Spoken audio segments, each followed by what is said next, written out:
For parents this morning about the potential dangers that are lurking for our kids on the internet. Now that school is out for summer, you know, they're going to have some more free time, right? Maybe you can't monitor them all the time, and they're having internet access that you're not sure what's going on. Law enforcement really sounding the alarm about online predators targeting children, and we have to stay up to date on what those threats are. So joining us this morning is a newly retired Mesa police detective, Scott Piertzak.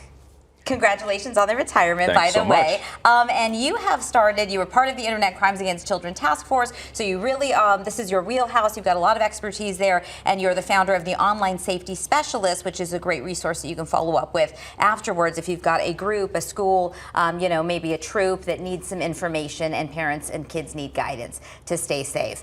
Earlier, Susan was bringing us a story about that Omegle, yeah. And we were just flabbergasted by the threats that are out there and the potential access that predators can have for kids, and also just the traumatizing things that children could see in a site like that. Is there any reason why a young person should be on there? Honestly, none. Okay. When you talk about Omegle, I mean, look at their tagline. Their tagline is talk to strangers.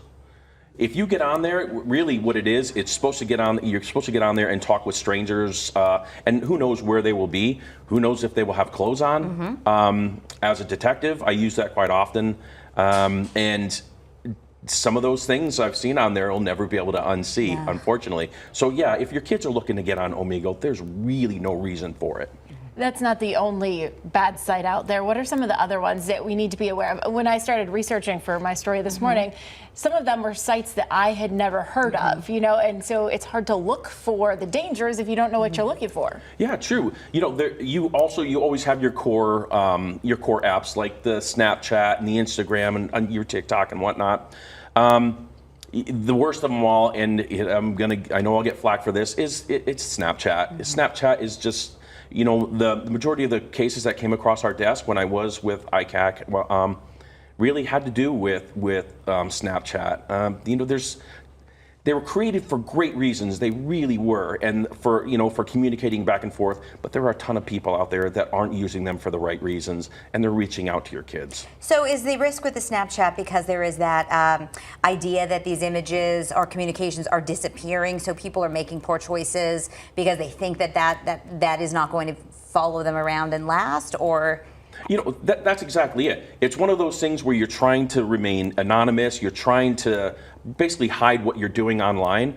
And if your kids are doing that, your predators know exactly how to do that as well. So yeah, that whole disappearing thing, and I'm not going to lie to you, Snapchat is not very law enforcement friendly. And when we do try and write search warrants to get the information like pictures or conversations and whatnot in the past, it's usually gone by the time we get they have purged it from their system by the time we even get our search warrants. That's disturbing. So what do parents need to do if their kid does come to them and say, oh my goodness, I saw this horrible thing, I'm overwhelmed?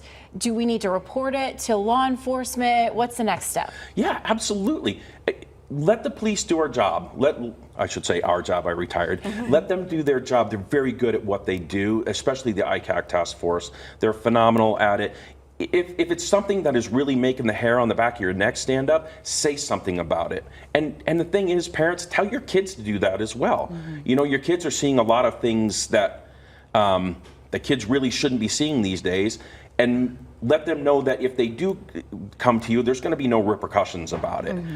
We may not be happy about some of the choices that they make, but we're parents, we love them, and we're going to help them through it. It's best to know. Absolutely. The other thing, we're out of time, but the gaming also. People think that they're making friends with strangers because they're gaming, but that's an entryway into...